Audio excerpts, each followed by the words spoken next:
अहमदुहु व नसल्ली अला रसूलिहिल करीम अम्मा बाद फ़अऊज़ु बिल्लाहि मिनश शैतानिर रजीम बिस्मिल्लाहिर रहमानिर रहीम।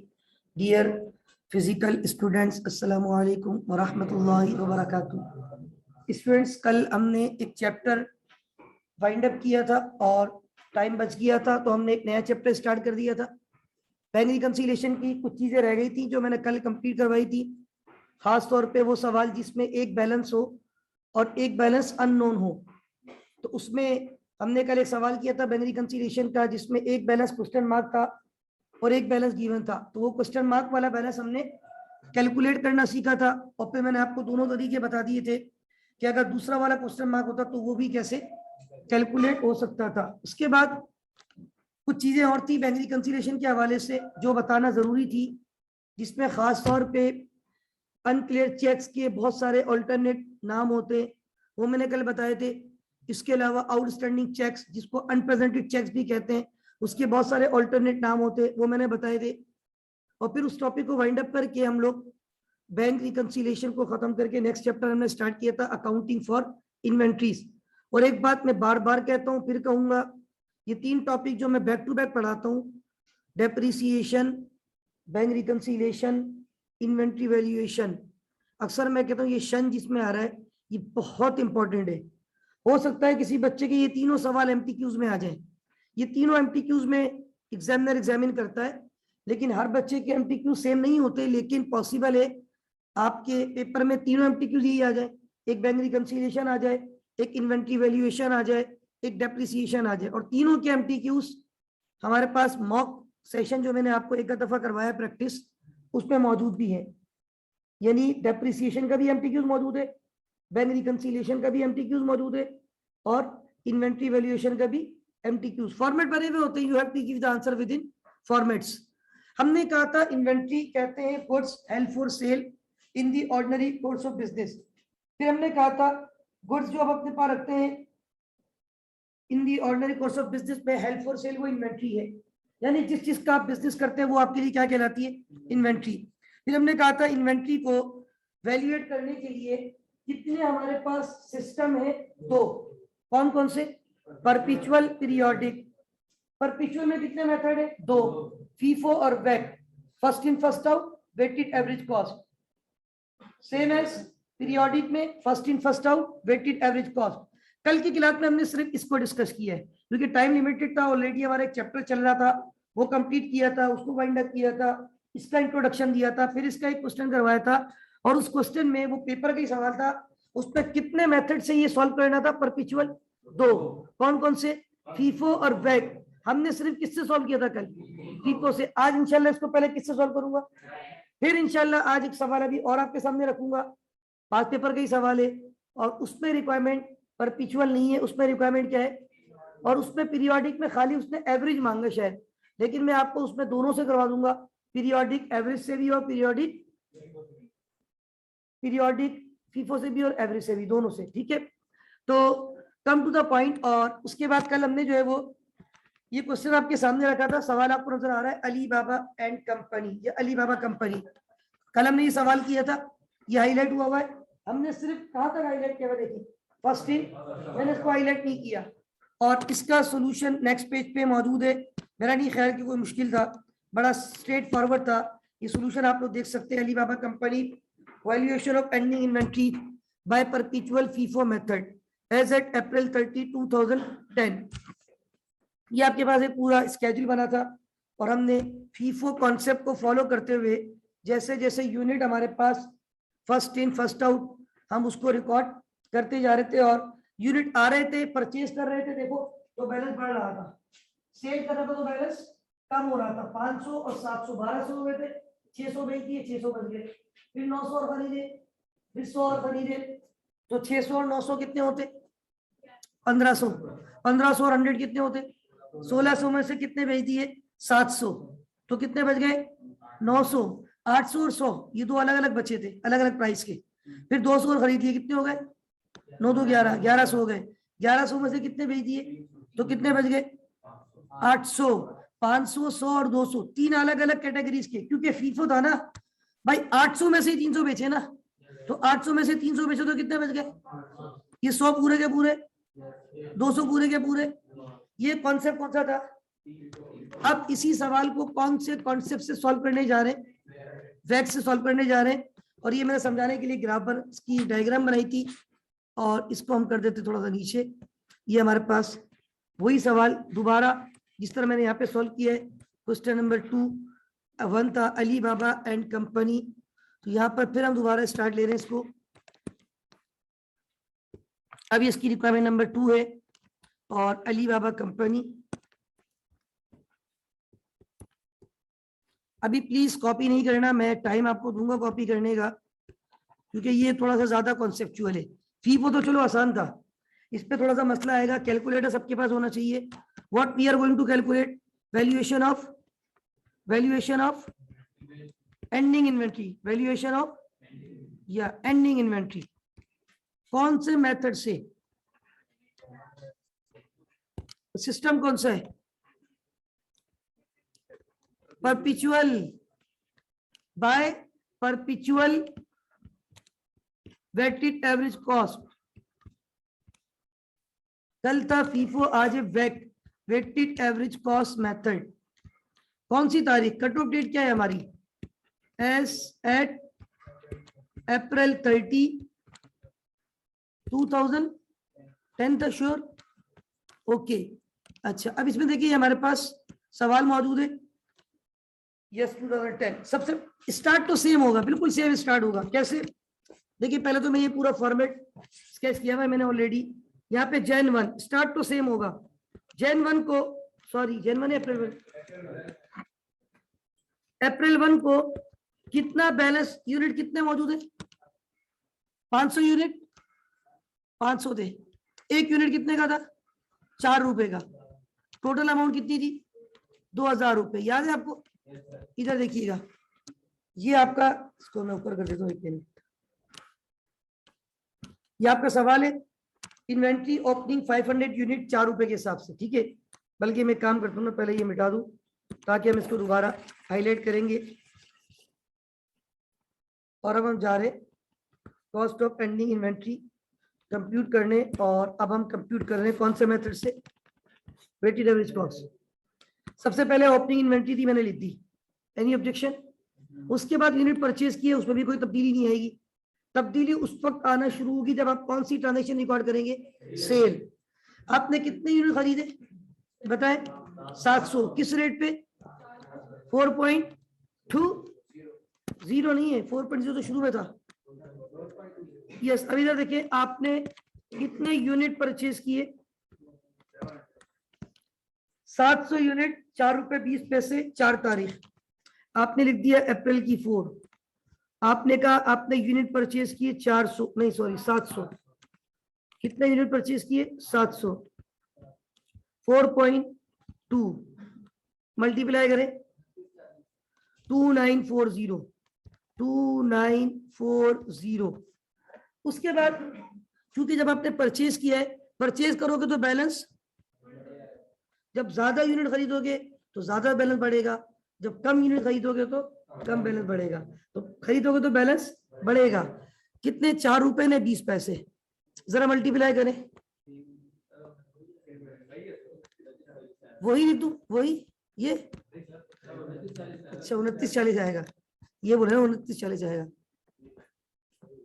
अच्छा अब मुझे बताएं, क्या दोबारा परचेज है या सेल? अब तक आपको फीफो और एवरेज में कोई तब्दीली नजर आई है? नहीं। तब्दीली कब रिफ्लेक्ट होती है? जब क्या होती है? क्योंकि सेल के वक्त यूनिट को आउट करते हैं। सेल के वक्त यूनिट को, लास्ट क्लास में जब हम आउट कर रहे थे कल, फीफो फर्स्ट इन, पहले आइए पहले जाइए। अब फीफो नहीं है, अब क्या है? अब एक बात देखें, बड़ी आसान सी बात आपको याद करवा दूंगा। कल हमने जब सेल को रिकॉर्ड की थी, मैं एक बात कह रहा था, अगर किसी को याद हो, किसी भी सेल की ट्रांजेक्शन को रिकॉर्ड करने से पहले क्या कर रहा था मैं? वेरी गुड आयशा, क्या कह रही है आप? अंडरलाइन कर रहा था। ठीक है, कौन से कॉलम में? वेरी गुड, क्योंकि वो था मेथड नंबर 1, तो 1 अंडरलाइन कर रहा था। अब ये मेथड नंबर 2, तो कितने अंडरलाइन करूंगा? 2। किसी भी सेल को रिकॉर्ड करने से पहले परपिचुअल वेट मेथड में बैलेंस के कॉलम में कितनी सिराते मुस्तकीम लाइन ड्रॉ करेंगे खूबसूरत सी? कल कितनी ड्रॉ कर रहे थे आप देख सकते हैं। ये रहा, कल का सोल्यूशन भी दिखा देता हूँ। Look at this. हर सेल से पहले ये बॉर्डर आपको नजर आ रहा है, ये एक किया है, इसके पैरेलल मैंने एक और की है। आपने एक नहीं करूंगा, मतलब इसके पैरेलल यहां पर भी एक लाइन और ड्रॉ करूंगा, उस पर फिर एवरेज निकालूंगा, फिर माइनस करूंगा। अब सुने, देखिए यहां पे चूंकि हम कौन से मेथड पे जा रहे हैं, वेटेड एवरेज। अब मैंने कहा था सेल हो रही है ना, कितनी लाइन ड्रॉ करूंगा? 2। ये मैंने करी एक लाइन, सही है। एक और लाइन ड्रॉ करूंगा, एक और लाइन। ये देखें, क्या कल मैं 2 लाइनें ड्रॉ करा था या एक? क्योंकि कल मेथड कौन सा था? फर्स्ट इन, मतलब आप टॉप से माल माइनस कर रहे थे, टॉप से। यानी पहले ये 500 में से माइनस कर रहे थे, फिर 700 में से, इवन 600 बेचे थे। वही ट्रांजेक्शन आ रही है। कितने यूनिट बेचे थे? 600। 600 मैंने क्या किया था? 500 ये वाले माइनस किए थे, 100 ये वाले। लेकिन जो एवरेज होगा ना, एवरेज में क्या करेंगे हम? पहले सारे यूनिट को प्लस कर लेंगे। ये कितने हो गए टोटल? 5 और 7 और 5 कितने हो गए? 1200 यूनिट। यूनिट को प्लस किया, रेट को नहीं करते कभी भी प्लस, मैंने कल भी मना किया था।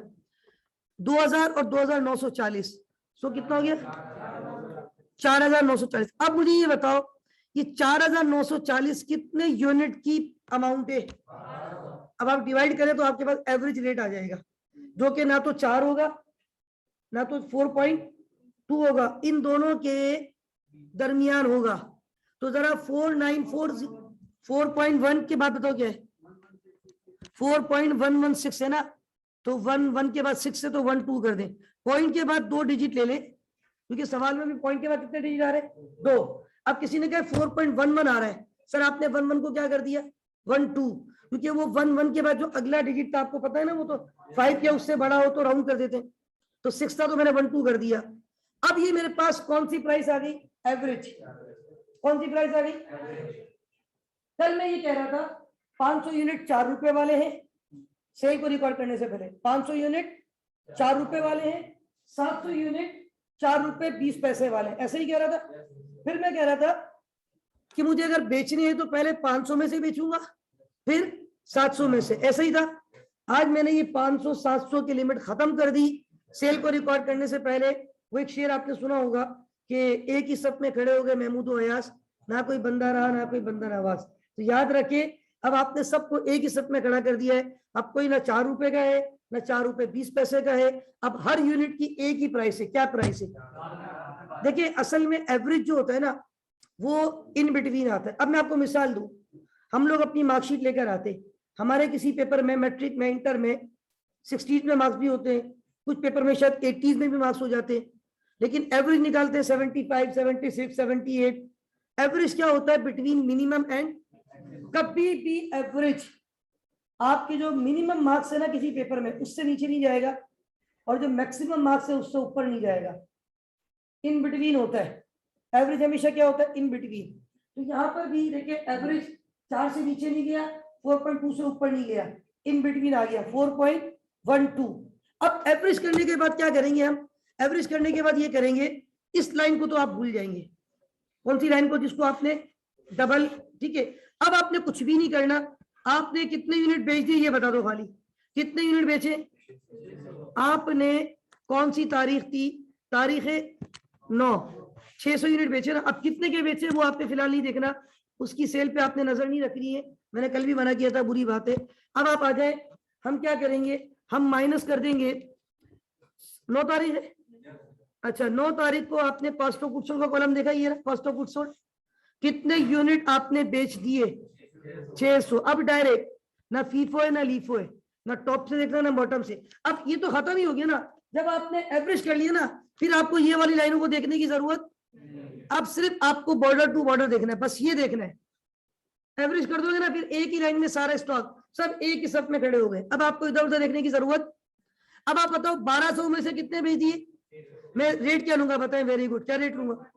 वेरी गुड, मल्टीप्लाई कर दें 2472। अच्छा अब ये देखिए 1200 में से 600 भेज दिए तो कितने बच गए?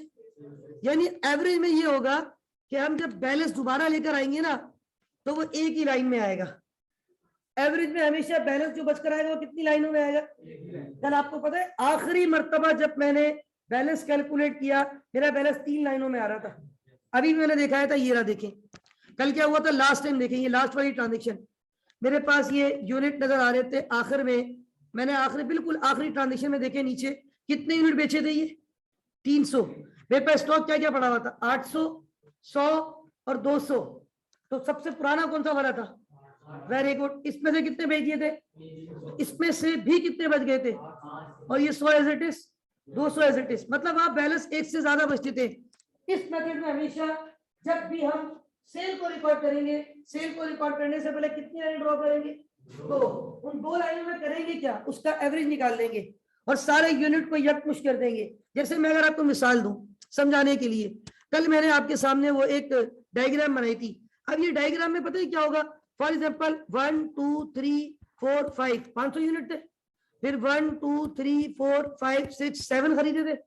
अब आप सेल करने जा रहे हैं ना, अब आपने ये नहीं देखना कि फीफो, अब आपने ये बॉर्डर को खत्म कर दिया ना। आपने बोला ये 4.2 है ना, ये 4 है ना, ये आपके सामने बॉर्डर है। अब कोई बॉर्डर नहीं है, अब ये सब एक ही कश्ती के मुसाफिर हो गए।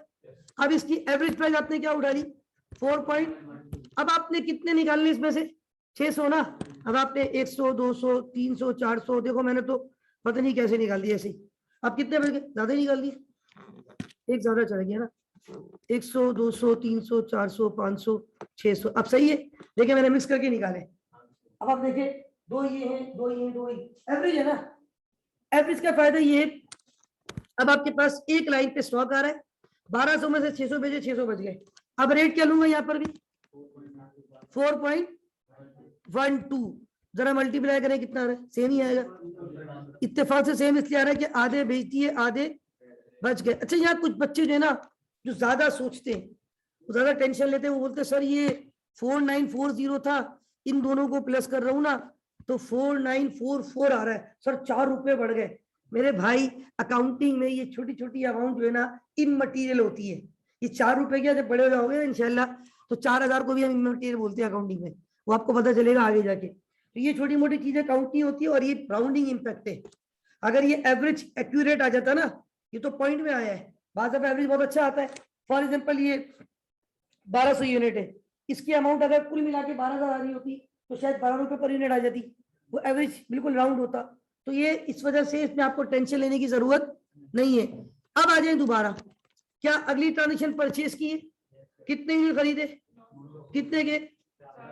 15 तारीख को यूनिट खरीदूंगा तो बैलेंस बढ़ेगा या कम होगा? सबको पता है ये बात। अब आप देखिए इस लाइन पे आ जाए, इस लाइन पे आप आ गए, कौन सी तारीख? 15। कितने यूनिट? 900। 4.3690। ओके 900 यूनिट और लिए, 4.103690। बस एक चीज ध्यान में रखनी है कि जब तक सेल नहीं होगी लाइन ड्रॉ। अब आ जाए, क्या दोबारा सेल है या परचेज है? 21 तारीख को कितने यूनिट? 4.5 के हिसाब से, तो दोबारा ऐड कर दूंगा। जब जब परचेज करूंगा मेरा बैलेंस, यस वालेकुम सलाम, जब जब परचेज करूंगा मेरा बैलेंस बढ़ जाएगा। 4.5 450। जब जब परचेज करूंगा मेरा बैलेंस बढ़ जाएगा। 100 यूनिट 4.5 450। क्या दोबारा परचेज हो रही है? अब क्या हो रही है? पक्की बात है सेल हो रही है। कितने यूनिट बेच रहे हैं? अच्छा ये बताएं, क्या 600 यहाँ से 100 यहाँ से बेच दूं? तो 100 यहाँ से 600 यहाँ से 600 यहाँ से 100 यहाँ से, तो फिर क्या करूं? लाइन करूं कितनी खूबसूरत सी 2 लाइन। ओके आपने ये एक लाइन ड्रॉ की नंबर 1, एक और लाइन ड्रॉ की नंबर 2। अब क्या करूं? 600 और 900 1500, 1100 तो नहीं होते, किसने कहा था? 600 और 900 1500, 1500 और 100 कितने होते? 1600। 1600, ये 1600 जो है, अब इन तीनों की प्राइस को प्लस कर दो, अमाउंट को। 6612, 6612 कितने यूनिट की अमाउंट है? डिवाइड करें जरा, 4.13। अब आप देखो मिनिमम था 4.10, मैक्सिमम था 4.5, इन बिटवीन आ गया 4.13। एवरेज हमेशा बिटवीन मिनिमम एंड। अब आपने एवरेज कर लिया ना, अब ये जो लाइन है ना, बस ये आपकी काम की लाइन है। अब ऊपर कुछ नहीं देखते, बुरी बात, किस ऊपर कुछ नहीं देखना। अब सिर्फ किसको देखना है? 1600 यूनिट को। किसको देखना है? 1600 में से कितने। अच्छा बस ये ध्यान में रखना, एवरेज में जिस लाइन को डबल लाइन करते हो, उस लाइन पे फिर कोई डेट लिखी नहीं जाएगी। अब सेल की ट्रांजेक्शन इस लाइन में लिखूंगा, 27 को मैंने सेल की, 700 यूनिट बेचे। अब डायरेक्ट 700, क्योंकि सब एक ही साथ में आ गए। 1600 में से 700 बेचे, कितने बच गए? 9 नहीं 16 700 ही रेट क्या लूंगा, सॉरी 4.13 मल्टीप्लाई करें 2891। 1600 में से 700 चले गए, कितने बच गए? 900 बच गए ना। 1600 में से 700 के कितने बच गए? रेट क्या लूंगा? वेरी गुड, मल्टीप्लाई करें 33। अच्छा 3717। भाई और भी क्रॉस चेक किया करें आप लोग, सब कैलकुलेटर यूज किया करें।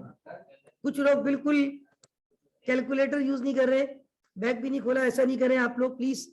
अच्छा भाई please come to the point. Next, अगली ट्रांजेक्शन 30 तारीख को फिर परचेज कर लिए 200 यूनिट 4.4।